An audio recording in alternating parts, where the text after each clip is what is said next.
जन्माद्यस्य तोर्मयादिकृतश्चार्थेषु विघ्नस्वराः तेने ब्रह्महृदाय कवये वयन्त्यं सूर्यः तेजो वायुमृतां यथा विनिमयो यत्र सर्वो मृषा धाम्ना स्वेन सदा निरस्तकुहकं सत्यं परं धीमहि सच्चिदानन्दरूपाय विश्वोत्पत्त्यादिहेतवे तापत्रयविनाशाय श्रीकृष्णाय वयं नमः।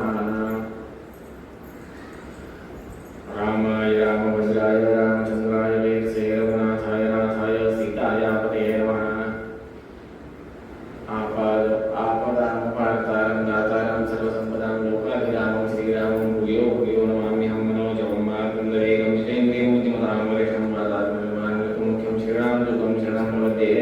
मौलिन्यायसुधारितुर्जयमुनीं श्रीपादराजसन्मुनीं व्यासार्यान्विदारमाब्धिकारान् श्रीवादिराजानपि वन्दे अहं समरान् गुरुं वैरुध्यवाराध्यं श्री सत्यव्रतराघवेन्द्रमुनिपां सर्वोदसद्यापाकविद्यायां योगाचार्यं वेदज्ञानचन्द्रं दुर्मतध्वान्तमार्तण्डं सत्यध्यानमुनिं भजे सत्याज्ञकराब्जोत्थानं पञ्चाशद्वर्षपूर्वकान् नौमिन्यायसुधारकान् शास्त्रेषु वादविश्वानं शास्त्रज्ञेष्ठोत्सवं दीनभक्तोद्धारकरं सत्यात्मानं गुरुं भजे विद्यापीठविधातारं विद्यावादचन्द्रं महामहिम सद्गुरु महापादमौलिपर्यन्तं गुरुनामाकृतिं स्मरेत्ते विघ्नाः प्रणश्यन्ति सिद्ध्यन्ति च मनोरथाः शुभान् ध्यायन्ति कामान् गुरुदेव प्रसादान्तिरानात्मपादत्वान् तेषां विद्यापरिषदे श्रीगुरुभ्यो नमः। हरि ओम्। दक्षिणे लक्ष्मणो यस्य वामे तु जनकात्मजः पूरतो मारुतिर्यस्य तं वन्दे रघुनन्दनम्। विषय भरपूर बाकी आहे, सांगतेचा दिवस आहे, त्याच्यामुळे फक्त विषय स्पर्श करत मागील तत्वज्ञान काय आहे एवढं जाणून घेऊन पुढे जातो. क्षमा प्रार्थना. कालची कथा आपण बघितली इंद्रजिताच्या वधाची.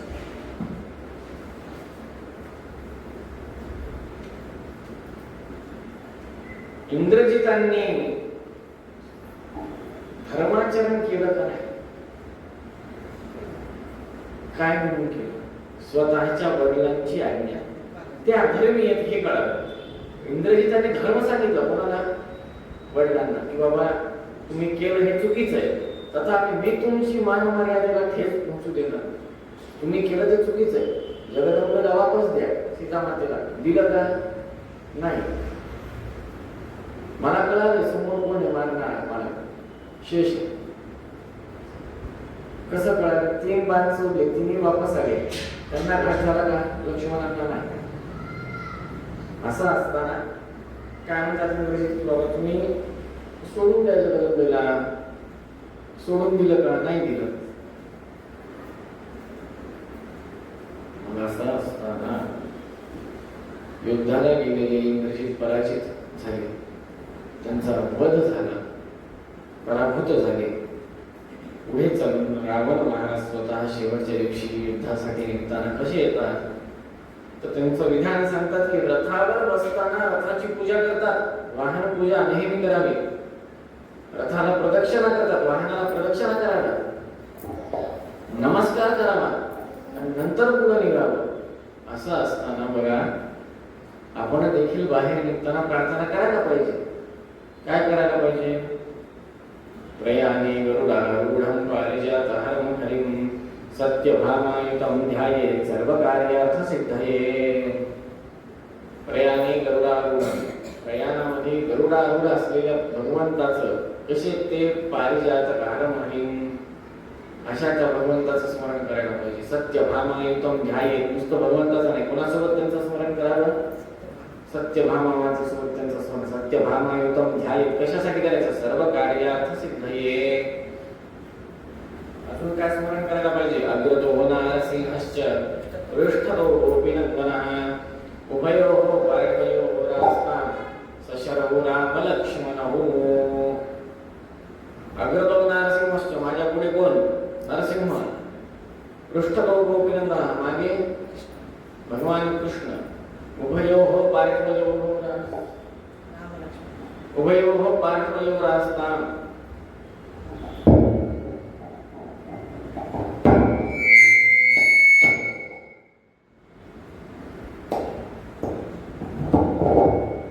हेलो हेलो उभयोः पार्श्वयोरास्तां, माझ्या डावीकडे आणि उजवीकडे कोण आहे? राम लक्ष्मण. असं चिंतन करून प्रयाणासाठी निघालो. ही पद्धत. सशरौ राम लक्ष्मण.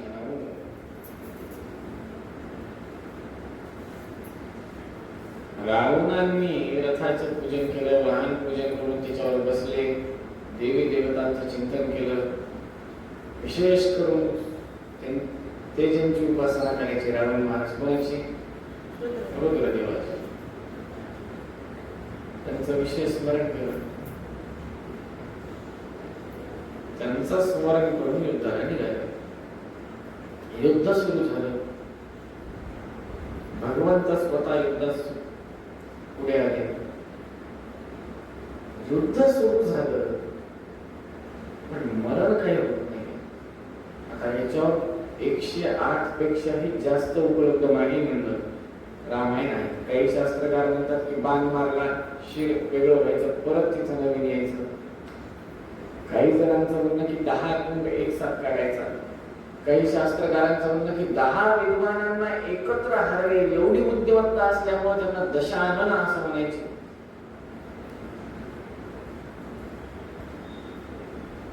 जरी आपण या सगळ्या गोष्टींचा विचार केला तर त्यांची विद्वत्ता कळते काय त्या रावणाची. 10 जणांना एकत्र हरवणं जोग आहे का? त्यांच्या हिशोबाने गेलं. दुसरं एक बाण मारला दुसरं शिर यायचं असं जर का म्हणलं तर त्याला ब्रह्मदेवाचं वरदान जे पोटामध्ये नाभीमध्ये अमृताची कुपी ठेवण्यात आली ते गृहीत धरावं. युद्ध करत असताना अमरत्वाचं जे वरदान अमृतत्वाचं त्यांना देण्यात आलं होतं त्याच्याने त्यांचं मरण होत नव्हतं. बाण लागायचा पण फायदा होत नव्हता, इजा होत नव्हती.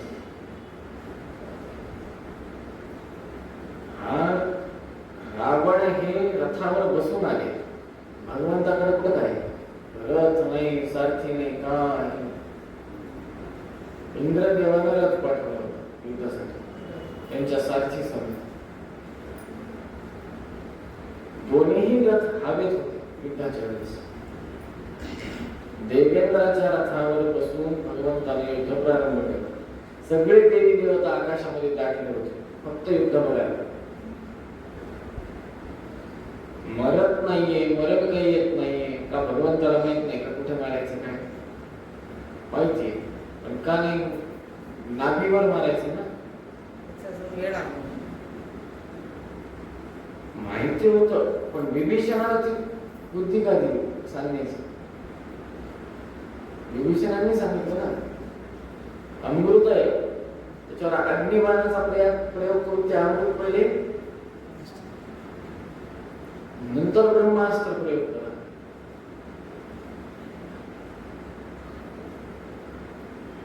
बुद्धी कशी प्रेरणा होईल कशी नाही कोणी सांगू शकत नसतं.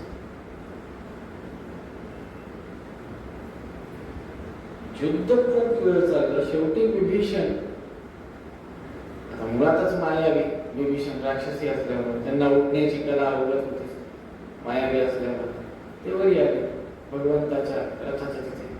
सांगितलं त्यांच्या नाभीमध्ये अमृताची कुपी आहे.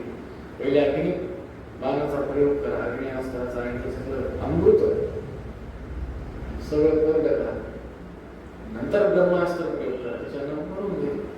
तसंच केलं भगवंतानं. पहिले अग्नी बाणाचा अग्नी अस्त्राचा प्रयोग केला. रावण धाराश त्यांचं अमृत सगळं त्याच्यात संपलं नागातलं. तत्काळ ब्रह्मास्त्राचा प्रयोग करून रावणाचा वध केला. आपण म्हणतो रावण वध, रावण वध, रावण वध. दसऱ्याच्या दिवशी खूप जण रावणाचा वध करतात. विजयादशमीची तिथी आहे खूप जोरदार. एकदा रावणाला चुकी केली त्याला 1000दा मारतात. एकच ती तपवली ना. सध्याच्या चालू महायुगामध्ये एकदाच त्रेतायुग येऊन गेलं का 3-4दा येऊन गेला आतापर्यंत? एकदाच आला. आपल्या बघण्यात तरी एकदाच. बघण्यात म्हणजे ऐकण्यात. जर का बघण्यात म्हणायचं असेल तर या चालू महायुगाच्या चक्रामध्ये आपण जे बघतोय महायुग अजून महायुग कुठं पूर्ण झालं, कलियुग चालूच आहे. असं असताना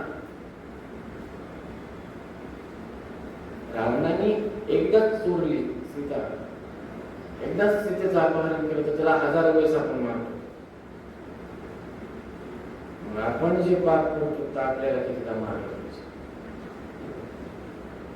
होळिकेमध्ये आपण आपलं वाईट विचार जाळून टाकतो आणि ती होळिका पेटवतो, पण ती होळिका पेटल्यानंतर वाईट आपणच वाईट कृत्य करतो. उदाहरणार्थ हे परभणीमध्ये घडलेला विषय, एक मारुती मंदिर होतं चांगलं आठवत आहे. त्या मारुती मंदिराच्या आवारात बसून काही पोरं फक्त सिगरेट ओढत होते. तर तेव्हा पट्ट्या लोकांनी त्यांना चोपलं. मठ मंदिरामध्ये, मठात, मंदिरात, धर्मशाळेत, धार्मिक स्थळांवर, यज्ञशाळेत, गोशाळेत कसं राहावं, कोर्टामध्ये आता एक जज साहब फाड़ दीजिए ये सब कानून की किताबें असं म्हणायला छान वाटतं. टीव्ही मध्ये दाखवतात, बरोबर का चुकलं? अस्तित्वात कोर्टात जाऊन म्हणा ना, जज समोर, जज सांगते काय असते काय. अस्तित्वात कोर्टामध्ये जाऊन म्हणा ना, जज सांगते काय असते काय नाही, कायदा काम. जजच्या समोर प्रधानमंत्रीला पण मुखाट्याने मुजरा करावा लागतो. कशाचा मंत्री कशाचा काय, त्यांची पण सत्ता जाऊ शकते जज समोर. जज खऱ्या अर्थानं देश चालवतो कोण? राष्ट्रपती नंतर कोणाच्या हातात आहे सगळं? सर्वोच्च न्यायालयाच्या न्यायाधीशांच्या हातात आहे. असं असताना जर का रावणाला एकदा किडनॅपिंग केली, त्याला 1000दा मारतो आपण तर काहीच केलं नाही, असंच म्हणून आपण सज्जन आहोत असं म्हणून वागवतो. नकळत तर किती करतो, त्याच मुद्दामून कितीतरी करतो चुका जाणून बसून. मग काय करायचं? आपल्याला दंड काय? बरं, आपण रावणात इकडं बघा, नाण्याच्या 2 बाजू असतात. रावणाची स्तुती करतोय असातला भाग नाही. रावण हा राक्षसी वृत्तीचा स्वतः आधम होता आहे, पण त्यांचा मूळ जीव हा सज्जन होता. मूळ जीव जय ते सज्जन होते, भगवत भक्त होते, द्वेषी होते, भगवत सेवक होते, त्यांचे भगवंताचे पार्षद होते. त्यांचा अवतार कार्य कसंही असो, रावण अवतारामध्ये त्या जयांची योग्यता जरी आपण काढायला गेलो ना, तरी आपली त्यांच्या पायाच्या चरणाच्या धुळीच्या पण बरोबर लागणार नाही. त्यांनी जी उपासना ती तामसिक करो कशी करो, याच्यासाठी आपल्याकडे एक घंटा बसण्याची उपासना होईल, ठीक आहे. त्यांनी कैलास पर्वत उचलण्याचा प्रयत्न केला, आणण्यासाठी लंकेला, तर भगवंतानं रुद्रदेवानं स्वतःच्या पायाचा उजवा अंगठा खाली दाबला, थोडासा चेपले गेले. तर क्षमा याचना करण्यासाठी म्हणून स्वतःचा उजवा हात स्वतःच्या पोटात टाकून सगळे आतडे बाहेर काढून त्याची विना करून त्याच्यावर शिवतांडव स्तोत्र गायले. स्वतःच्या आतडे काढून त्याची विना करून म्हणजे काय? त्याच्या तारा करून त्या ताणून त्याच्यातून आवाज काढून त्याच्यातून सप्तस्वर काढून त्याच्यावर काय गायले? रुद्रतांडव, शिवतांडव, जटाटवी गलज्वल प्रवाह पावित स्थली इत्यादी. नुसतं थोडंसं ठेच लागलं तर जायच्या नावावर. बरं, अजून एक राजा म्हणून खतरनाक होते रावण. सगळे देवी देवता कंट्रोल मध्ये होते. इथं तुम्ही तुमच्या पाठीमागे 100 माणसं जमा करायला येतात. इथंच उदाहरण घ्या चालू. 10 दिवसात आपण बघतोय हिंदू समाजाचं सगळ्यात मोठं दुर्दैव आहे. आणि आपलं सणवार फार सुंदर आहे, खरंच सुंदर आहे.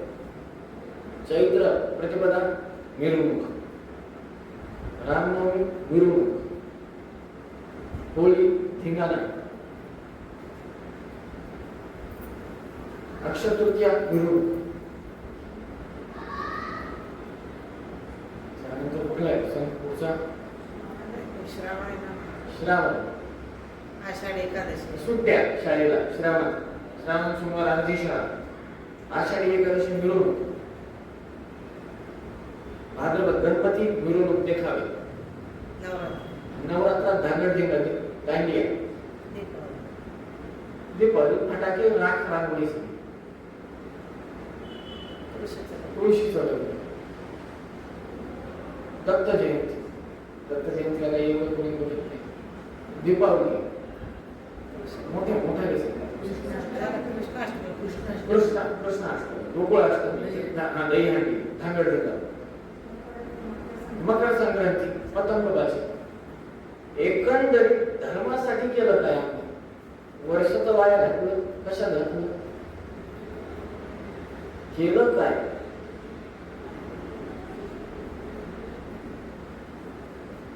दिवाळी फटाके उडवा ना त्यावर त्याच्यावर माझं काही आक्षेप नाही.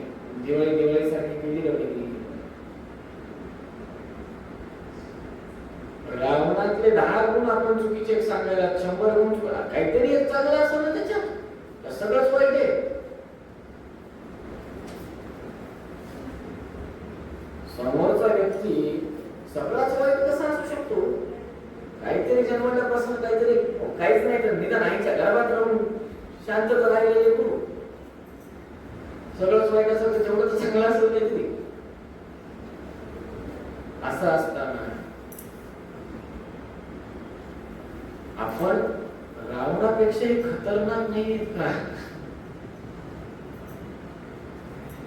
रामायणातून काय शिकावं? रामरायांना अपेक्षित रामराज्य काय? भारतवर्षामध्ये किती वर्ष भारतीयांनी स्वतंत्रतेसाठी युद्ध केले माहिती? किती वर्ष? 300.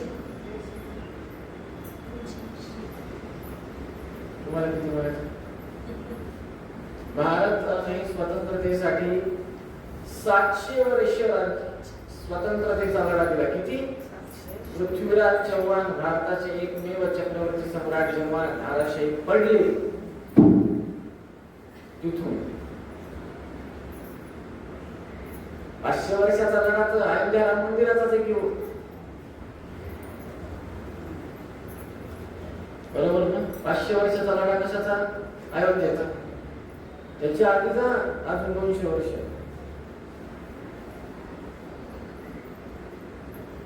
रावणाचा वध करतो. माझं एकच म्हणणं आहे, रावणाला वध करणे पद करा. त्याच्या करण्यामागचं कारण वेगळं. त्याच्यामध्ये आपले दुष्ट विचारचं अनुसंधान करून मारायला पाहिजे. विचार करून की आमचे दुष्ट विचार आहेत ते त्याचं प्रतीक आहे असं मानून त्याचा वध करायला पाहिजे. आपण तर लगेच रामरायाचं शर्ट सगळं घालून ते काय तसं काय आम्हीच वनवासी राम आहेत. खरंच यांना महिषीच्या तिकडे असणारे जंगलामध्ये सोडलं, कर्नाटकामध्ये घेऊन तिकडं कशाला? तिरुमलामध्ये जरी घाटात सोडून दिलं ना तरी पळून येते. असं कोण आहे जे उष्ट खाईल? सगळीचे बोरं खाऊ शकतात असं उष्ट खाणार कोणतरी या समोर. किंवा स्वतःच्या आई वडिलांनी इस्टेटीतून बेदखल करून 14 वर्ष निघून जा बाबा, मग भांडण लागतंय काय ओके असं म्हणून निघून जाते आजच्या काळात.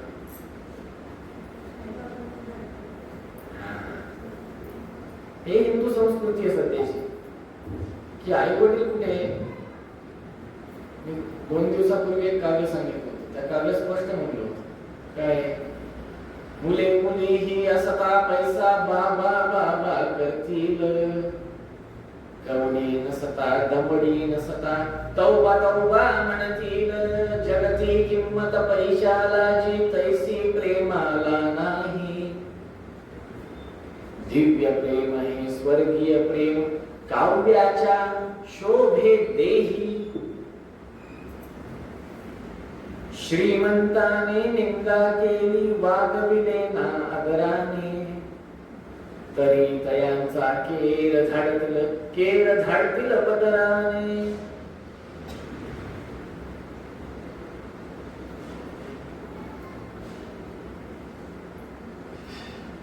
या कडव्यावर विभीषणाची आठवण राहिली मला. राजा कोण होते? रावण. त्यांची सेवा केली कोणी? विभीषणाने. श्रीमंताने निंदा केली, हाकलून दिली, वागविले ना आदराने, तरी तयांचा केर झाडतील पदराने. शेवटी अंतिम संस्कार कोणी केले? कुंभकर्णाने वचन मागितलं होतं, तूच एकटा जिवंत राहणार आहेस. आमच्या सगळ्यांचं नीट अंतिम संस्कार कर बाबा म्हणून.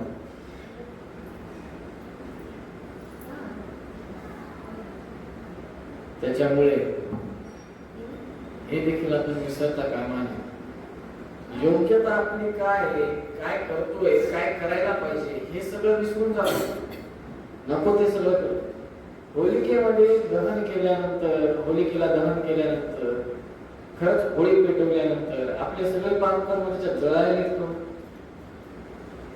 उलट जास्त वाढायला सध्या, कमी व्हायचे. मग रामायणातून शिकवण काय घ्यायची? हेच घ्यायची की रावणाचा वध म्हणजे स्वतःच्या मनातल्या अहंकाराचा वध, षड्रिपूंचा वध. तो वध केल्यामुळेच गुरूंच्या जवळ जाण्याचा अधिकार प्राप्त होतो.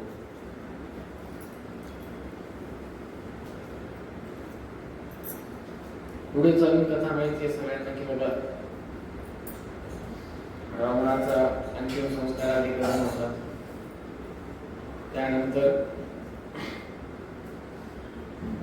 विभीषणावर राज्याभिषेक झालेला असतो.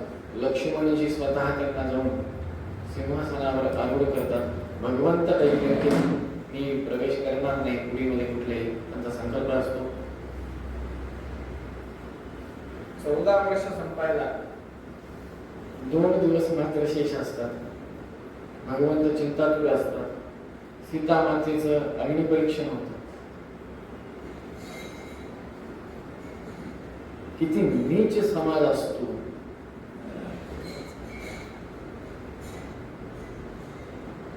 बघा, आई वडील सोडलं आणि गुरु सोडलं ना, मी परत सांगतो, पूर्ण एकाग्र चित्ताने जागृत अवस्थेत सांगतोय. कुठलं व्यसन नाही केलं अजून तर पर्यंत तरी मला कुठलं व्यसन नाही. हा, जागण्याचं व्यसन आहे बाबा, ते आमचं प्रचंड जागण्याचं व्यसन आहे. पण त्याच्यामध्ये एवढं काही चालू प्रवचनात झोप येऊन मी काहीतरी तिसरं बरळ इतकं असं काही व्यसन नाही. त्याच्यामुळे जागरूकतेनं सांगतो. आई वडील आणि गुरु हे तीनच असे जे आपल्या फायद्याचंच बोलतात. बाकी सगळे हितचिंतक. कालच डेफिनेशन सांगितली हितचिंतकाची. अपना हित देख के जिसको चिंता हो उसको हितचिंतक कहा जाता है आजकल के जमाने में. आणि हीच खरी डेफिनेशन आहे. आधीच्या काळात वेगळं होतं की बाबा खरंच हितचिंतक आहे. पण आजच्या काळात हितचिंतक त्यालाच म्हणा ज्याला आपलं हित बघून चिंता होते. उदाहरणार्थ 10वीला 2 लेकरं आहेत. मागे पुढेच बेंचवर नंबर आलाय. एकाला थोडे कमी मार्क पडले, एकाला जास्त पडले. जास्त पडलेल्याच्या घरातले माणसं समोरच्या लेकराचे नातेवाईक, ह्यांना माहिती असते त्याचा 13 नंबर आहे, ह्याचा 12 नंबर आहे. ह्यांना स्वतःचा रिझल्ट बघितल्यानंतर त्याच गुगलवर, त्याच वेबसाईटवर समोरच्याचा देखील रोल नंबर टाकून त्याचा देखील काय बघितलेलं असतंय, रिझल्ट बघितलेला असतं. तरी पण समोरच्याला फोन करून, अरे तुला गणितात किती पडले? अच्छा अच्छा, एवढेच पडले. आमच्या लेकराला एवढे पडले, बरं आमचं लेकर फार छान. जळपणा, प्रचंड जळपणा. आणि ही एक कॅटेगरी ही कोणाची आहे? नातेवाईकांची. नातेवाईक असो आणि समाज असो. सीता मातेला सोडलं नाही, जगदंबेला. जगदंबेवर संध्या घेतला. कुठं भेटणार आहेत बापू? जाता नाही ना. शेवटी कुठे गेले ते मोक्षाला? भगवंतासोबत निश्चय आम्हाला जाऊ शकले नाही, गेले नाही. अग्निप्रज्वलित विधान खूप लक्ष्मणजींनी खूप विरोध केला या गोष्टीला, हनुमंतरायांनी विरोध केला. प्रज्वलित फक्त हाताने हात समोर केला तर अग्नी प्रज्वलित झाला. त्या अग्नीतून 2 सीतामाता बाहेर आल्या हे विधान सांगतात. तेव्हा कन्फ्युजन जे होतं ते लक्ष्मणजींना होतं, कारण की परशुक्ल त्रयांपेक्षा हे वेगळे. परशुक्ल त्रय पण ब्रह्मा, वायू, कार्तिक आणि सरस्वती, लक्ष्मी. या परशुक्ल त्रयापासून हे भिन्न आहे. त्यांना माहित नव्हतं काय चालू. हनुमंतरायाला माहिती होतं. सगळ्यांना सांगितलं रमाकृतीची कथा. तेव्हा ती रमाकृती म्हणते की बाबा मला विवाह करायचा. कोणाशी? भगवंत म्हणतो आत्ता नाही, कधी करा? कलियुगामध्ये. तीच पुढे कोण होते? अशी ही कथा आहे. त्याच्यामुळे रामायणाचे बहुतांश अंश हे व्यंकटेश महात्म्याशी निगडीत. आणि हाच महिमा आहे वेदव्यासांचा. भविष्योत्तर पुराण अंतर्गत व्यंकटेश महात्म्य, ब्रह्मांड पुराण अंतर्गत व्यंकटेश महात्म्य, वराह पुराण अंतर्गत व्यंकटेश महात्म्य एकमेकाशी जोडल्या गेलेले. तुम्ही बघा, रामायणामध्ये रामायण कथा आहेच, भागवतामध्ये पण रामायण कथा आहे, महाभारत कथा महाभारतात तर आहेच, भागवतात पण आहे. पदोपदी एकमेकात कथा गुंतलेल्या आहेत, वेगळ्या नाही. वामन पुराणामध्ये वामनाची कथा आहे, भागवतात पण आहे.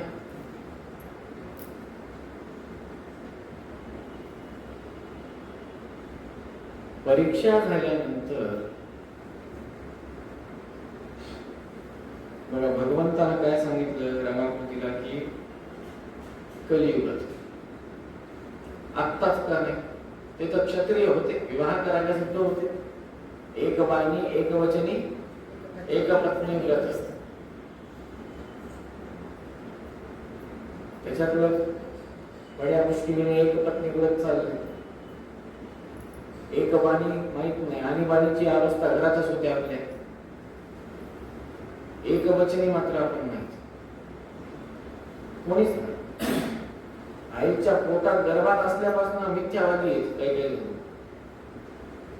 बाहेर निघत अहो खोटं रडत असतील. काय सांगावं, काही भरोसा नाही कोणाचा. काळच तसा आहे, काळच तसा आहे सध्याचा. मिथ्यावादी लोक पंचांग वाचनामध्ये सांगितलं किती टक्के पुण्य, किती टक्के 5% पुण्य, 15% पाप. कलियुगाचा महिमा काय करणार? सूर्य सिद्धांतानुसार पंचांगामध्ये हेच लिहिले. कलियुगाचा महिमा 5% पुण्य फक्त, 15% पाप. सत्यवादी का असत्यवादी लोक? कलियुगात असत्यवादी. अहो मुलगी सासरी जाताना रडणं,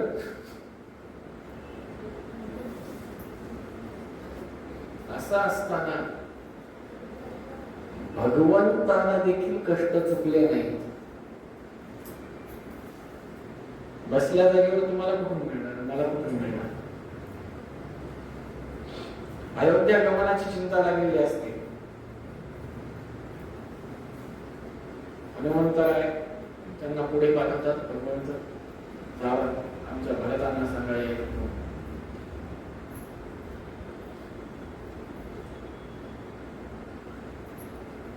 हनुमंतराय ह्याच्या पूर्वी देखील भरतांना एकदा भेटलेले असतात काही शास्त्रकारांच्या मध्ये. जेव्हा संजीवनी मोठी करत जातात तेव्हा त्यांना बाण मारतात, ते राम राम म्हणतात, अशी कथा सांगतात. पण आता जाताना ब्राह्मण वेशाचा पुढे भरत महाराज इतके उदास झालेले असतात, खिन्न झालेले असतात की आता मी उद्याच्याला चितीवर बसणार आहे, अग्नी प्रवेश करणार आहे स्वतः. अजून तरी आज 13वा दिवस आहे, उद्याच्याला शेवटचा. आज हे 13वं वर्ष चालू आहे, उद्याच्याला बरोबर 14वं वर्ष चालू आहे. उद्याच्याला 15वं वर्ष सूर्यास्तानंतर 14वं वर्ष सूर्यास्ताना पूर्ण होईल. परवा दिवशी सूर्योदयाला 15वं वर्ष चालू होतोय. त्याच्यामुळे मी उद्याच्याला संध्याकाळपर्यंत सूर्यास्ताच्या आधीपर्यंत वाट बघेल आणि अग्नी प्रवेश करेल. भगवंताच्या पादुकांसमोर घसा डोळ्यातून पाणी. हनुमंतराय ब्राह्मण वेशात येतात आणि सरळ सांगतात तुम्ही कोण आहात असं जेव्हा विचारतात तेव्हा स्वतःचं मूळ रूप प्रगट करतात आणि सांगतात की बाबा भगवंत निघाले यायले. कसे निघाले होते तर रावणाने इंद्रदेवाकडनं पुष्पक विमान नावाचं विमान त्यांच्याकडे सगळे देवीदेव त्या खांब्यामध्ये बंदिस्त होते त्यांच्या राजवाड्यात. विमानाची काय कथा? विमानाची काय कथा? एखाद्या राजाने जर का सर्वच लुटलं तर विमान काय राहील? अख्खं घरदार लुटल्यावर राज्य लुटल्यावर त्याच्याने जो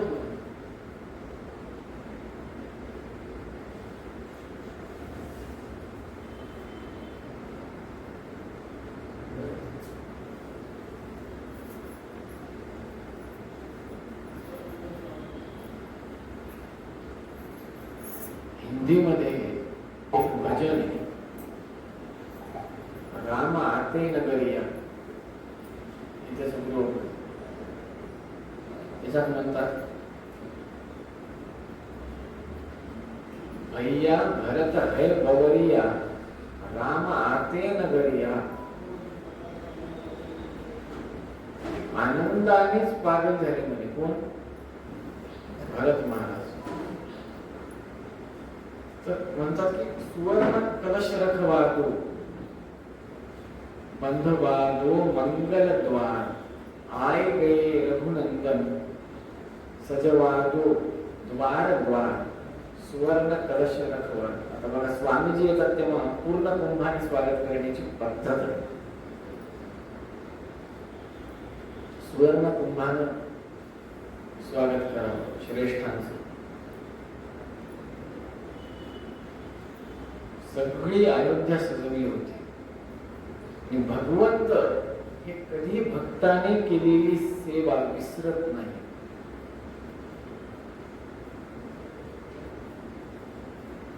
येताना शृंगपुरामध्ये असलेला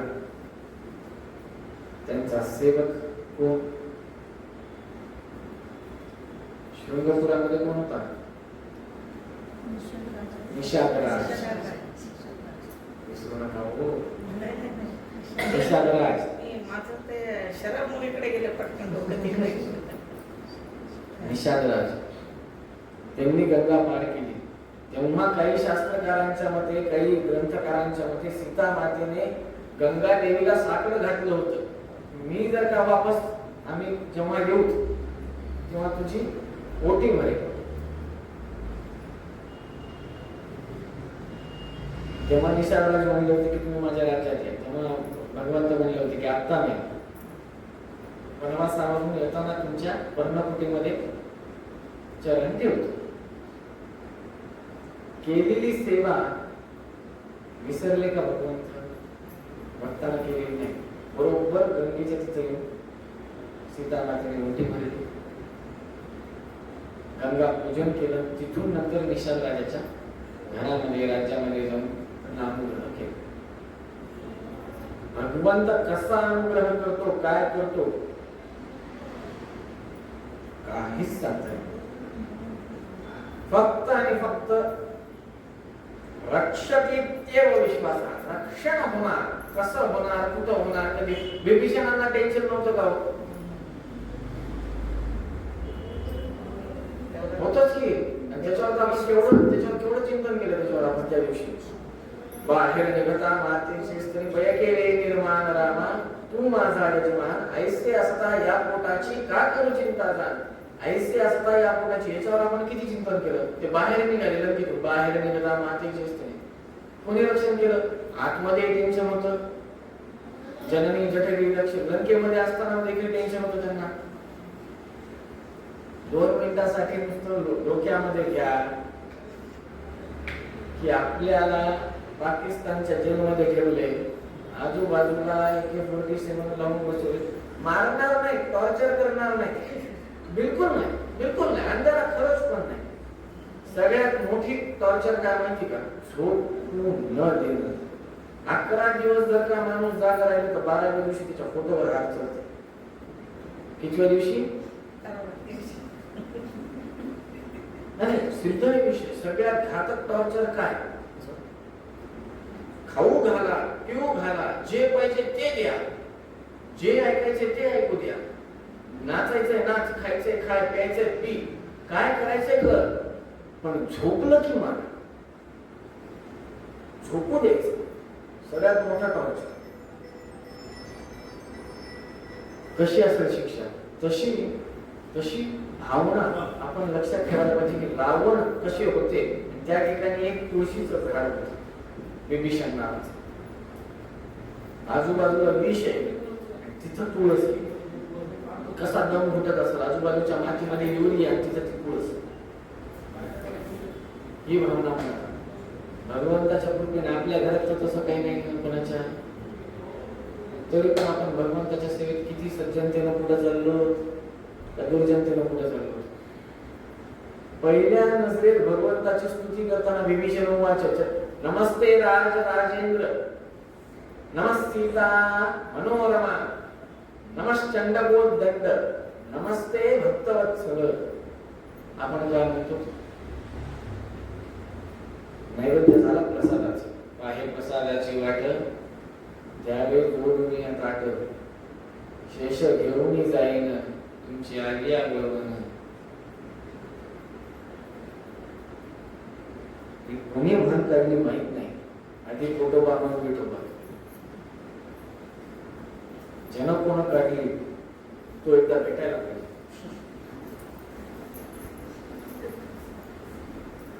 भगवंताची सेवा नंतर पहिले स्वतःची सेवा. हा ठीक आहे, काय ते बरोबर पण आहे की बाबा जर का फारच अशक्त असेल तर देह पहिले पाहिजे. पण आपलं काय झालं की देहच पहिले पाहिजे, मीच पहिले पाहिजे. मी म्हणता म्हणता सगळ्या चुका करून ठेवतात. बघा रावणाने देखील तेच केलं.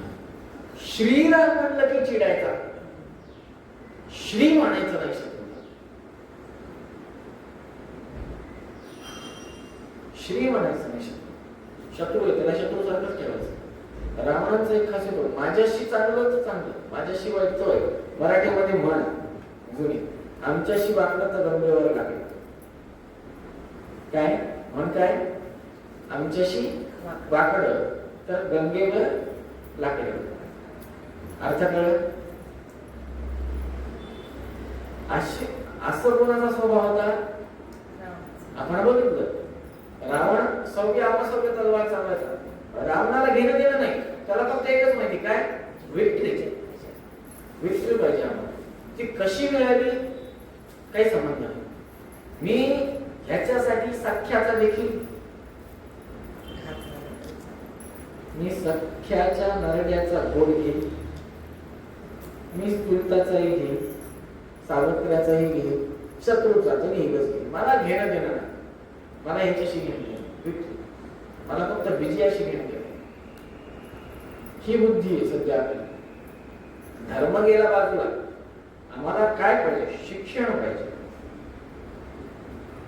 मुसलमानाच्या लेकराला सांगा बरं, 2 मिनिटांसाठी टोपी बाजूला ठेव, फक्त शिक्षणावर फोकस कर. आजही कुठल्याही डिबेट मध्ये विचारा, सगळे डिबेट युट्यूबला आहेत, एका तरी माणसाला विचारा, कुराण पहिले या संविधान पहिले? कुराण पहिले. आपल्या लेकराला विचारा, भगवद्गीता पहिले संविधान पहिले? माँ बाप पहिले या अध्ययन पहिले? एज्युकेशन पहिले. माँ बाप बाद, एज्युकेशन फर्स्ट. बीजगणिताचे सूत्र भारताने दिले. सगळे गणित आपण तर सांगू शकतो की किती योजन दूर होतं, किती पुढे गेला, किती दिवसात सगळं कॅल्क्युलेशन झालं, किती दिवसात सगळं बांधाबांधी झाली समुद्र सेतूची. भगवंत हे अनुग्रह करतात, फक्त विश्वास पाहिजे. एकदा विश्वास 80-20 झालं कॉटनचा. कॉटनचं काही वस्तू घ्या, 80-20 असते. साडी घ्या, धोतर घ्या, 80-20. काठ पॉलिस्टर, पान चांगलं, पान पॉलिस्टर, काठ चांगलं, असं असतं 80-20. तसं झालं ना, भगवंत म्हणतो बस, मला हाऊसफुल करण्याची गरज नाही. आता धुरंधर तो हाऊसफुल, तिकीट पण अवेलेबल नाही. तसं आम्हाला वैकुंठ नाही करायचं.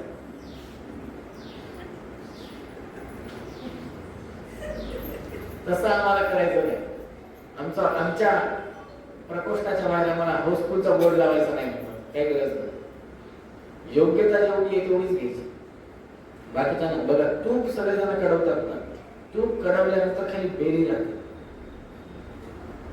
बरोबर?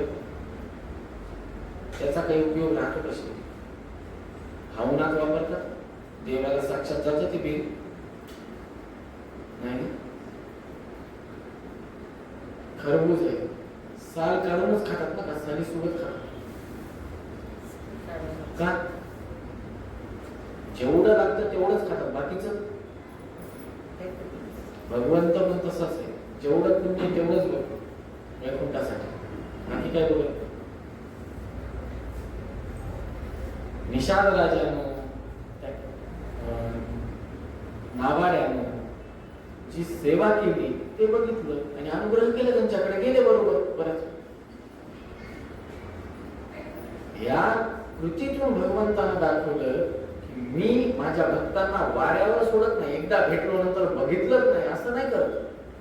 त्यांना वचन दिले, मी वचनाची पूर्ती करतो. आपण करतो का तेवढी निष्ठेनं पूर्ती? जबान दी है तो जबान का इतबार करना भी जरुरी है.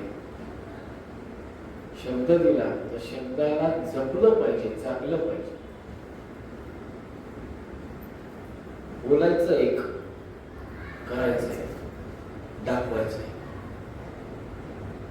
दाखवायचं एक, बोलायचं एक, करायचं. भगवंत पण म्हणतो, दाखवतो एक, करतो एक, म्हणतो एक. भगवंत पण तुम्ही एवढं खेळाडी ते तर माझ्या परमानंद आहेत, त्यांना काय कमी आहे कार्यक्रम करायला? आपण विसरून जातो. लहानपणी त्यांनी किती खोड्या केल्या, दशमस्कंदातल्या कथा आपण विसरतो. आपण म्हणतो आम्ही करू. सरळ सरळ गणित आहे, थोडस विषयांतर करतोय, थोडस परत मुद्द्यावर येतो. आपण भगवंताला चैन करतो, कवच देतो. मी दिलं, काय दिलं? मी, तू दिलं, बर. जयति ते निगम पुढं श्रेयत श्रेयत इंदिरा साधू तत्व. त्या गोकुळाचं, त्या मथुरेला, त्या गोकुळाला अमरावती सदृश स्थान तुझ्यामुळं प्राप्त झालं भगवंता. गोपिका म्हणतात का? तू तिथे आल्यानं श्रेयत इंदिरा साधू तत्व ही. दूध, तूप, लोणी, धनधान्य, समृद्धी सगळं झालं. कोणामुळे आलं? भगवंतामुळे आलं. आपण म्हणतो माझ्यामुळे आम्ही दिलं, माझ्यामुळे आलं, माझ्यामुळे कवच झालं, मी कवच दिलं. काय देणार भगवंताला? ज्यांची पत्नीच लक्ष्मी आहे त्यांना काय देणार? अशा भगवंताचं स्वागत कुठे होतं? अयोध्येमध्ये. वशिष्ठ मुनी स्वतः त्यांचे जटा इत्यादी शरीरामध्ये उघडायला लावतात, जटा विसर्जन आधी करतात, वल्कर वस्त्र विसर्जन करायला लावतात, चांगले शुद्ध असे रेशीम उंची वस्त्र परिधान करून त्यांचं स्वागत करतात. ही कथा सगळ्यांना माहिती. रामायणातून अजून एक ज्ञान बोध होतो. घरात राहून कर्तव्यदार माणूस नसतो. विषय कळलं नाही? सुमित्रा माता, कौशल्या माता, माझं लेकरू, माझं लेकरू, माझं लेकरू म्हणून तिथंच ठेवलं असतं. अहो तुम्हाला कळत नाही, त्याला बाहेर पाठवायचं नाही, इथंच ठेवायचं.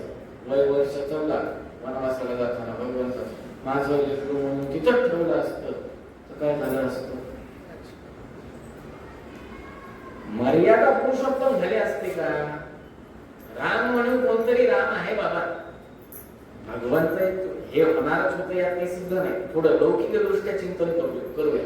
रामायणातून काय बोध घ्यावा, बोधकथा या हिशोबाने. माझं लेकरू सांभाळा तू.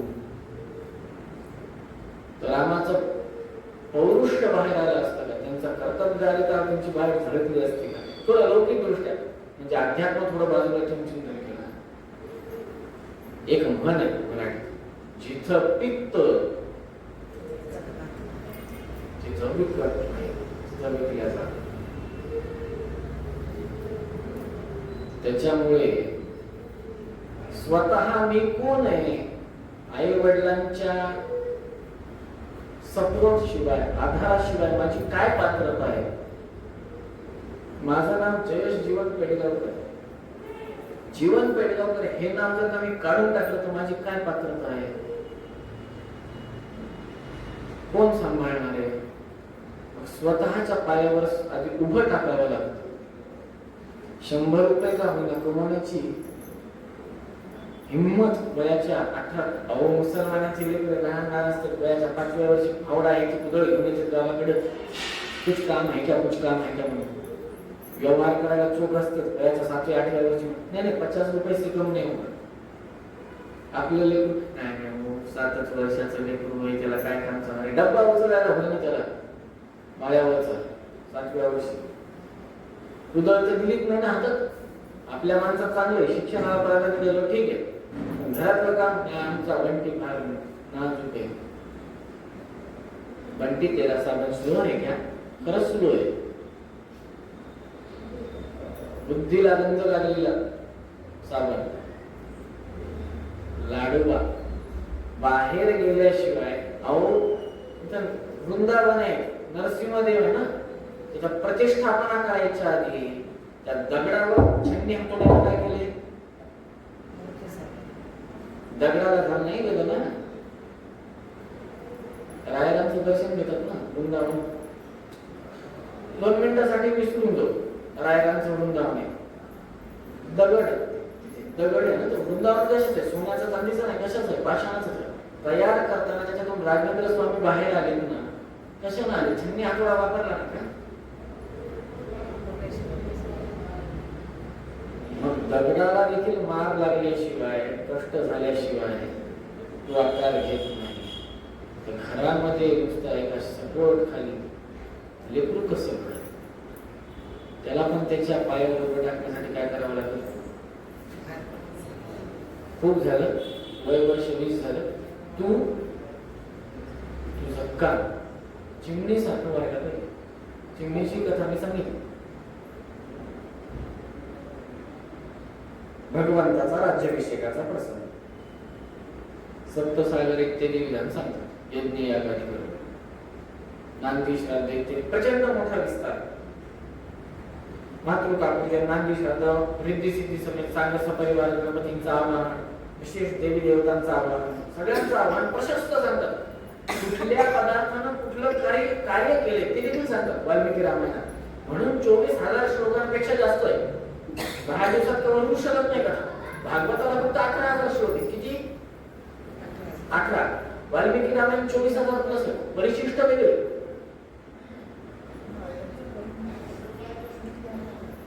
राज्याभिषेकाची कथा माहिती? राज्याभिषेक होतो, भगवंताचा पट्टाभिषेक होतो. भार्या भागवान इति प्रसिद्ध. डाव्या मांडी भगवंताच्या डाव्या मांडीवर कोण बसतात? सुदामा. त्याच्यावरती पूर्ण तो राज्याभिषेकाचा पट्टा रामाचा चेहरा वर्णन करताना उदकृषी ऋषी सांगतात काय? दक्षिणे लक्ष्मणो यस्य वामे तु जनकात्मजा पुरत ओमारते यस्य तम वंदे रघुनंदनम. कशी दिसतात काय ते सांगितलं त्यांनी. भरतांनी छत्र धरलं, शत्रुघ्नाच्या अमरसे बाजू लागले, हनुमंतरायांपुढे नमस्कार सुरू करतात. प्रत्येकाचं राज्याभिषेकाच्या प्रसंगी प्रत्येकाचं कृतज्ञता समर्पण भगवंतानं देखील केलं. कृतज्ञ आणि कृतज्ञ या संदर्भात पण आपण चिंतन केलं. आज शेवटच्या दिवशी, पहिल्या दिवशीपासून मी घेतोय काय काय घेतलं काय काय नाही, या कथांना कनेक्शन देतो. मुद्दा भगवंतानं कृतज्ञ झाले का? मी सर्वोत्तम आहे, मला कोणाची गरज नाही. खरंच नाही त्यांना गरज कोणाची, लक्ष्मीची पण नाही. वक्षोदेवाचा शेवटी आतमध्ये घेऊन वडपत्र शाही राहतात अंकुणी रूपी लक्ष्मी मध्ये. मनुष्य अवतारामध्ये तसं दाखवलं का मला कोणाची गरज नाही. प्रत्येकाचा कृतज्ञता समर्पण केलं. सुग्रीवाला केलं, जांबुवंतांना केलं, अंगदांना केलं, वानर सैनिकला प्रत्येक सैनिकाला काही ना काहीतरी दिलं. सीतामाताने हनुमंतरायाला काही दिलं नाही. म्हणून सीतामाता स्वतःच्या गळ्यातली मोत्यांची माळा हनुमंतरायांना देतात, तोडतात, बघतात, राम राय नाही. या संदर्भात देखील सुभेदला चिंतन सांगितलं. 10 दिवसामध्ये सुधा पाठातला एक प्रसंग मी सांगितला. हनुमंतराय तोडली माळ, बघितली, राम राय नाही, फेकून दिली. मोक्षाची अपेक्षा आहे का मध्वाचार्यांना? मध्वाचार्यांना मोक्षाची अपेक्षा नाही. भीमसेन देवांना मोक्षाची अपेक्षा, वायुदेवांना, हनुमंतरायांना मोक्षाची अपेक्षा नाही. म्हणून काय केली माळ, बघितलं, राम रायच का, फेकून दिली. कशाची अपेक्षा आहे? अक्षयं कर्मयस्मिन् परे समर्पितम्. फक्त कर्माची, भगवंताच्या प्रेरणेला, भगवंताच्या प्रीत्यर्थ कर्म घडावं, भगवंताचा परिपूर्ण अनुग्रह व्हावा. हा फरक आहे आपल्या जाणीव.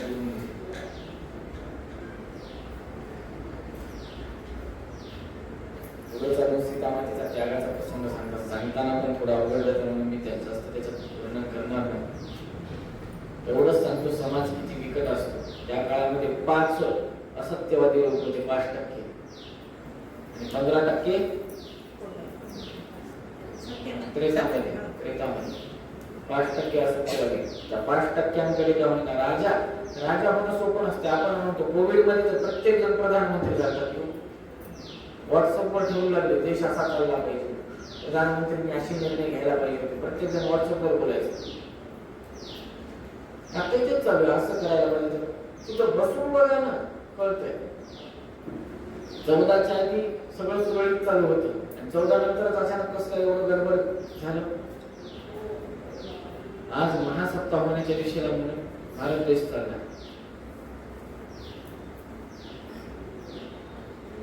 त्याग समाजासाठी, समाजांनी निंदा, समाजाच्या निंदेस पात्र ठरलं दाम्पत्य कोणतं? सीतारामाचं दाम्पत्य. समाजांनी काय केलं? समाज चांगलं केलं तरी शिव्याच घालणार, वाईट केलं तरी शिव्या घालणार. भगवंताला चुकलं नाही, तुम्ही कोण आहे, मी कोण आहे? सबसे बडा रोग मेरे बारे में क्या कहेंगे लोग, सगळ्यात मोठा रोग आहे.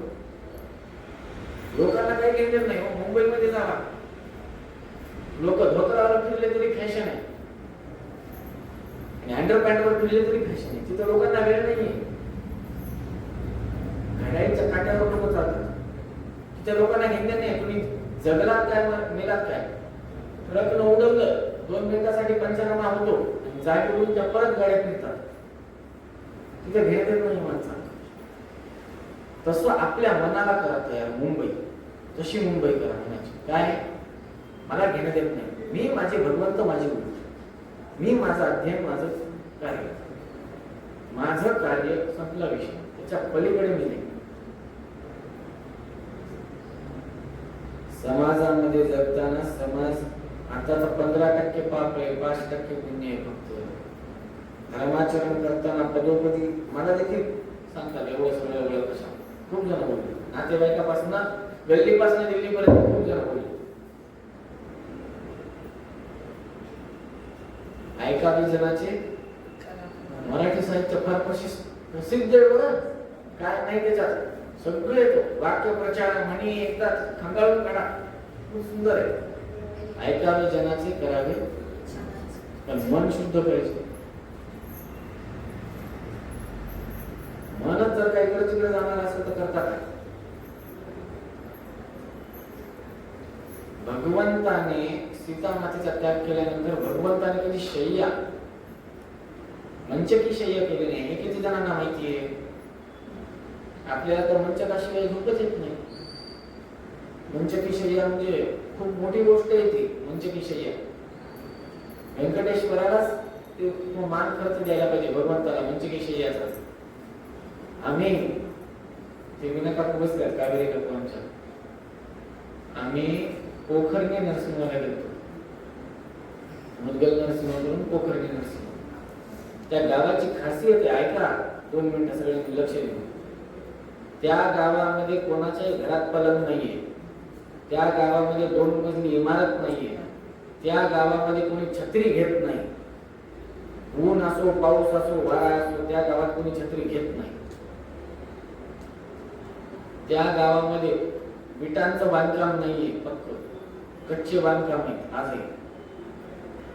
त्या गावामध्ये 2 मजली घर बांधलं एकानं, रात्रीतून कोसळलं, भूकंप नाही, काय नाही, काय नाही. का तर मंचकी शय्या फक्त भगवान नरसिंहांना, छत्री फक्त भगवान नरसिंहांच्या डोक्यावर आहे. 2 मजली वाडा फक्त भगवान नरसिंहांचा आहे. पक्क बांधकामामध्ये फक्त भगवंत राहतात. याच्यातून काय दाखवतात, तुम्ही अधीनेत माझ्या, ही भावना 24 आवर्स त्या लोकांमध्ये. भगवंताच्या कृपेने भगवंतानं आपल्याला सगळं त्यांचं सगळं सुख दिलंय पक्क, तरी आपण त्याच्यामध्ये राहून आमचं म्हणून जग जाहीर करतो. ती आगम आहे. ह्यालाच भक्त प्रल्हाद स्वतःच्या वडिलांना सांगताना काय म्हणतात, श्रवणम कीर्तनम विष्णोः स्मरणम पादसेवनम अर्चनम वंदनम दास्यम सख्य आत्मनिवेदनम. 9वी भक्ती त्यागमय भक्ती. पुढे अश्वमेधाचा प्रसंग येतो. सीतामातेची सुवर्ण प्रतिमा तयार करतात, यज्ञाला बसवतात.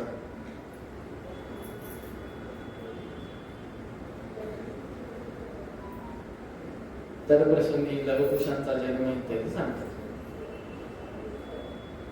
गीत रामायणाचा प्रसंग सांगतात. कुशलव रामायण गाते म्हणून. पिता कोण आहेत हे कळाल्यावर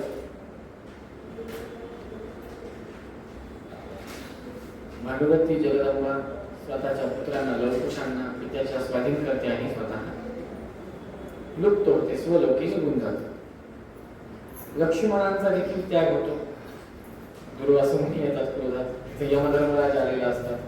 यमधर्मराज कट घालतात भगवंताशी बोलताना की एका राजाच्या स्वरूपामध्ये येतात की माझ्याशी संवाद करत असताना कुणी बघायला नाही पाहिजे. तिकडे दुर्वासा मुनी येतात. प्रचंड मुळातच क्रोधित येतो. मला आत्ताच भेटायचे, लगेच भेटायचे, असो तसं. लक्ष्मणजी आता शपथ काय घेतलेली असते रामायणाने, जो कोणी मीटिंगच्या मध्ये मी त्याचा वध करेन. लक्ष्मणजीच येतात. यमधर्मराजाचं स्वरूप दिसते, निघून जातात यमधर्मराज. सभा भरते, काय करायचं, हनुमंतराय म्हणतात त्यांचा त्याग करा म्हणे. आपल्याला अत्यंत प्रिय व्यक्ती असल्याने त्याचा त्याग केला तर त्याच्यासाठी ते मरण सदृश आहे. शास्त्रामध्ये त्याग करतात, देह सोडून देतात. लक्ष्मणजी शेष स्वरूपामध्ये आसनस्थ होऊन जातात. प्रसंग येतो भगवंताचा. आता नीट लक्ष द्या, निगडीत गोष्ट सांगतोय सगळ्यांना. हे स्वतः कोडली आर्य अक्षोभ्य मठाचे सध्याचे रघुविजय तीर्थ महास्वामींनी तिरुपतीमध्ये तिरुमलामध्ये असताना सांगितलेली गोष्ट आहे. नीट लक्ष देऊ नये. भगवंताचा त्याग, देहत्यागाचा प्रसंग. देहत्याग करणं शक्य नाही. सच्चिदानंदात्मा म्हणजे मध्यभागी बसा.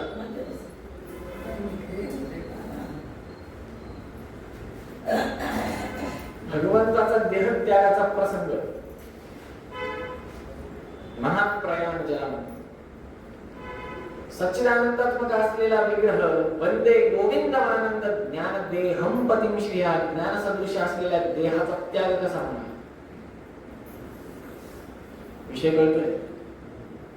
वाऱ्याला स्पर्श आहे पण दिसत नाही, मग तो दिसतो कसा.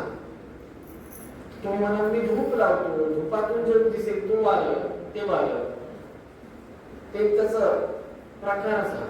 मूळ वारा कसा दिसतो कोणाला माहिती आहे का. भगवंत कसा दिसतो कसा कळेल, एवढी योग्यता नाही. अहो अर्जुनाला देखील दिव्य चक्षु द्यावे लागले होते.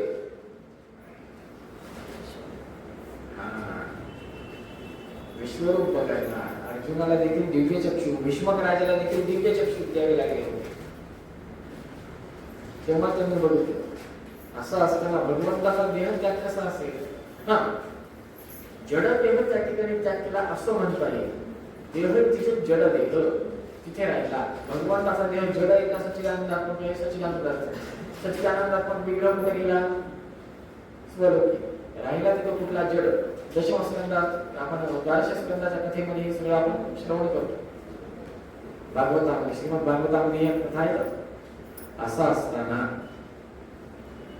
भगवंत जेव्हा निघतात तेव्हा एक एक जण येतात. स्वतः पहिले सच्चिदानंदात्मक विग्रह दिसतात. शरीर नदीमध्ये देह सोडताना प्रसंग येतो. तेव्हा लवकुशांची प्रार्थना असते. त्यांचं एक व्रत आहे. काय व्रत आहे? पित्याच्या दर्शनाखेरीज जल अन्न ग्रहण करणार नाही. मग पिताच नाही राहिले उद्यापासून, सूर्योदयापासून, तर आम्ही कसं करायचं? आमचं देखील तुमच्यामध्ये नंबर आहे अंशनामध्ये. ठीक आहे, मग चिंता करू नका. वैकुंठात भगवंत गेले आणि तिथून राम सीतेची प्रतिमा आहे. जेव्हा ते राम आणत होते भगवंत, तेव्हा भगवंताच्या पायामध्ये घुंगरू बांधलेले, त्या घुंगराचा आवाज येत होता. तेच वैकुंठ रामाचा विग्रह, जो की पुढे आले अक्षोभ्य मठामध्ये प्रधान त्यांचे आराध्य दैवत आहे. त्याच प्रतिमा पुढे चालून मध्वाचार्यांनी पूजा केली अशी परंपरा आली. ते वैकुंठ जे लवकुशांनी पूजले. नंतर भगवंत स्वतःचा देह विराट दाखवतात. तात्पर्य निर्णयामध्ये प्रथम अध्यायामध्ये दुसऱ्या श्लोकामध्ये आसी उदार गुणवारधिर प्रमेय नारायण प्रथमः परमात्मेका संशांत संमदकिनं जठरे निधाय. या नियमानुसार भगवंत विराट रूप स्वतःच्या त्या ठिकाणी अदृश्य स्वरूपात ठेवतात. देहत्याग केलाय भगवंतानं, शरीरामध्ये देह सोडला. आता एक एक जण चला माझ्यासोबत. भगवंत म्हणतात चला मी निघालो. हौसे नवसे गवसे सगळे जातात. 3 प्रकारचे माणूस, हौसे नवसे गवसे. इच्छुक, आता जाणं अनिवार्य आहे बाबा, चला. सुट्टी आहे म्हणून कवी संमेलन असतं. कवी संमेलन असतं, एक व्यक्ती जातो, दुसरा व्यक्ती म्हणतो येतो का? हा येतो ना, एसी आहे ना, फक्त जायलाच पाहिजे, ऐकलंच पाहिजे. त्याच्या बाजूला बसतो. संडे असतं, घरामध्ये बायको किचकिच करते म्हणून तिथं तो झोपलेला असतो. 10 प्रकारचे माणसं असतात. किती? भागवतामध्ये वाटी वळणारे एक. मे महिन्यात भागवत असला तर कूलरला धरून खुर्ची ठेवणारे 2 आणि समोर बसून खरं श्रवण करणारे 3. मराठीमध्ये याला हौसे नवसे गवसे असं म्हणतात. असे सगळेच निघाले. भगवंतानं काय सगळ्यांनाच घेतलं का? बरोबर कचरा सगळा फेकून देतात. 24 कॅरेटच भगवंत घेतात. 22 कॅरेट नॉट इंटरेस्ट. 24 कॅरेट पाहिजे भगवंताला. 24 कॅरेट बरोबर घेतात. सुग्रीव, अंगदानी, त्यांच्या सोबतचे सगळे एक एक जण त्यांच्यामध्ये अंतर्धान पावत होते. प्रत्येक जण स्वतःचा मूळ स्वरूप दाखवत होते. विभीषणाला आशीर्वाद दिला की तुम्ही तिथंच थांबा, लंकेचं रक्षण करा. हनुमंतरायांना अनुग्रह केला तुम्ही पुढच्या कल्पामध्ये काय होणार?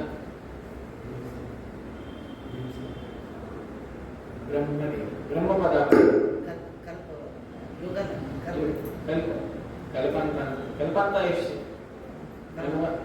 पूर्ण तुमचं त्या ब्रह्मदेवाचं चक्र झाल्यानंतर तुम्ही त्या पीठावर बसा असं आशीर्वाद दिलेला त्या प्रसंगी. असं त्या प्रसंगी म्हणजे हे चक्र पुनरावृत्ती हे चक्र चालू राहणार प्रत्येक वेळेस.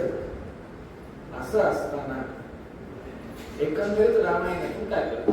सगळ्यात महत्वाचं 7 दिवस 10 दिवस कथा श्रवण केली. कळलं काय? हो ना, प्रश्न तर बरोबर आहे ना. रामायणाचा सगळ्यात महत्वाचा प्रश्न असा आहे, सगळं रामायण ऐकलं, रामाची सीता बहीण म्हणलं तर काय मग फायदा? रामायण ऐकलं, कळलं काय? 10 दिवस श्रवण केलं, 1 दिवस नाही ना.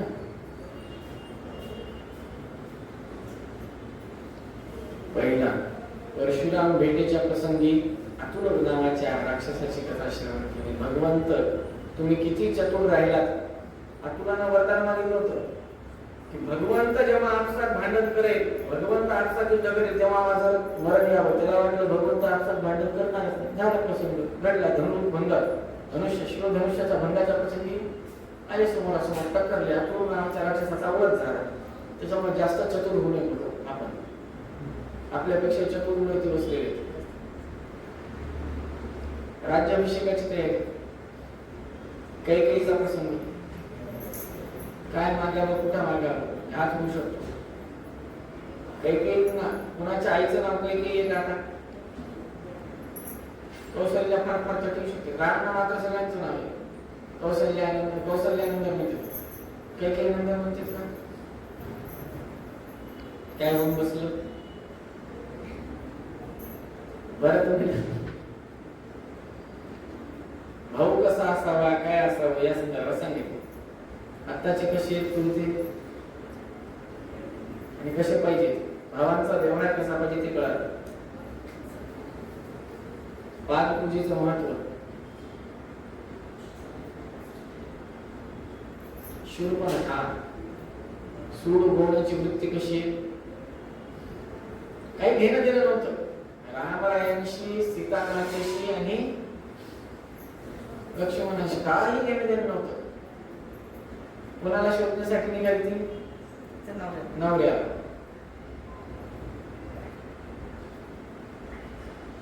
तेलही गेलं तुपही गेलं हाती राहिलं तुपाटणं अशा तुलत झाली. रावण सुखी होते बिचारे स्वतःच्या राज्यामध्ये. काही संबंध नव्हता.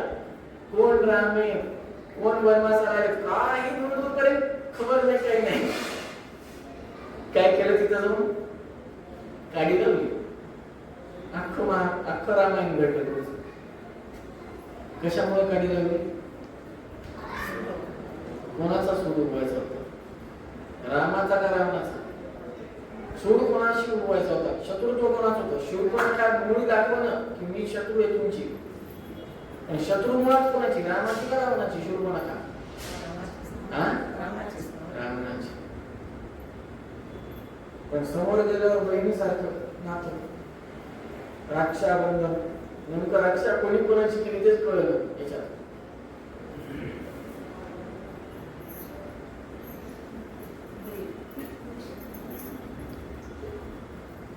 त्याच्यामुळे हे कळतं. शबरी मातेचा प्रसंग, त्यागाचं मूर्तिमंत उदाहरण. त्याग किती केला, गुरु आज्ञाप्रमाणे मानली. भगवंत दर्शन देऊन अनुग्रह करून निघून गेले. सुग्रीवाची मैत्री, भगवंतावर विश्वास नाही, लवकर बसणं विश्वास. 7 पाताळातील राक्षसांचा वध कसा केला ते कळालं.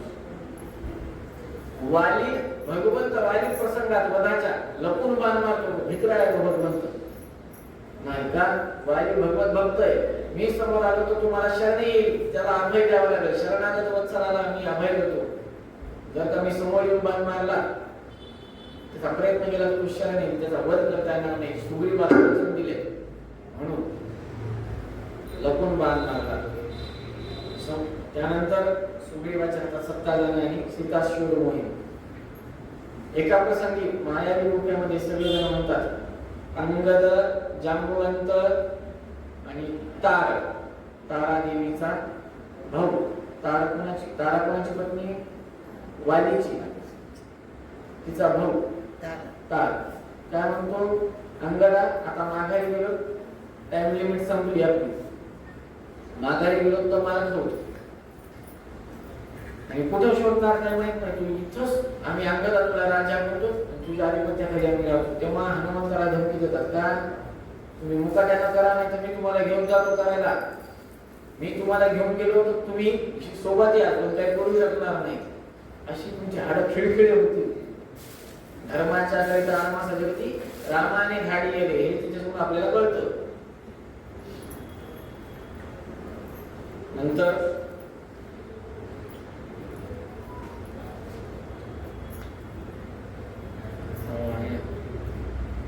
जटायूंचे भाऊ संपाती, त्यांची कथा येते.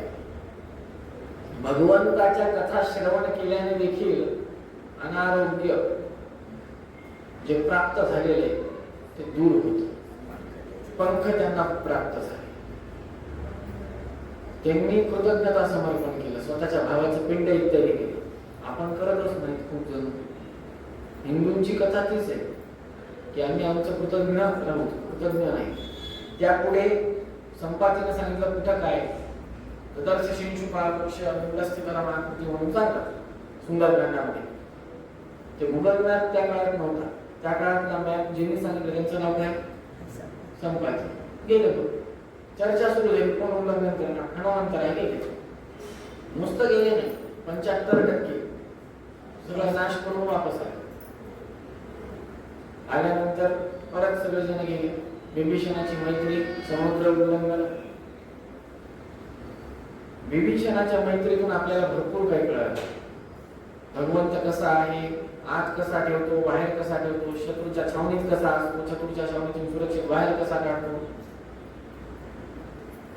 लागल्यानंतर कसा व्यवहार करायचा, कसा नाही करायचा, भगवंत रक्षण खरंच करतो का नाही करत, हे सगळं कळालं. पदोपदी मग कुंभकर्णाचा वध प्रसंग, धर्म सांगणे, विभीषणाद्वारे धर्माचा उपदेश, स्वतःच्या ज्येष्ठांना मोठे रस्ता भटकले तर लहानांना रस्ता दाखवावा. त्याच्यासाठी मोठ्यांकडनं आधी चांगले संस्कार लहानांवर व्हायला पाहिजेत ना.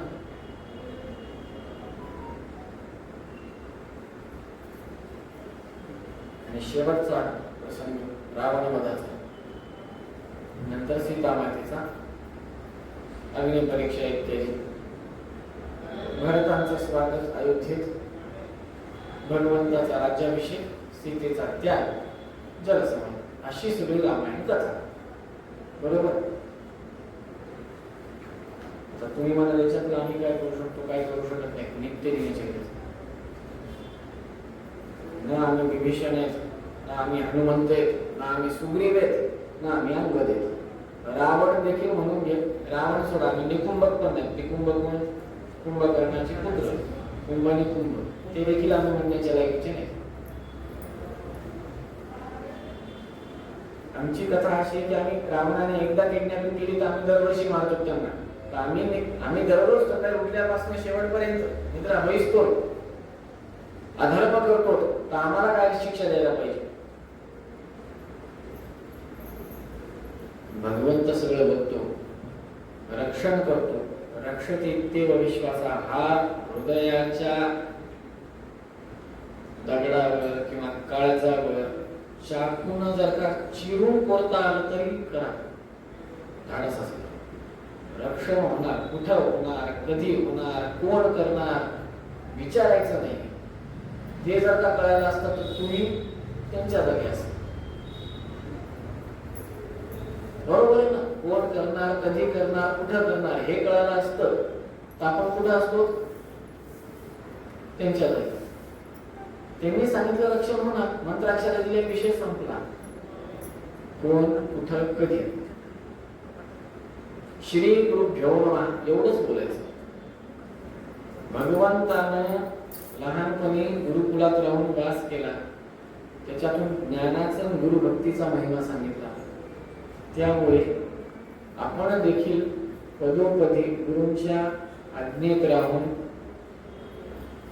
गुरूंवर विश्वास ठेवून,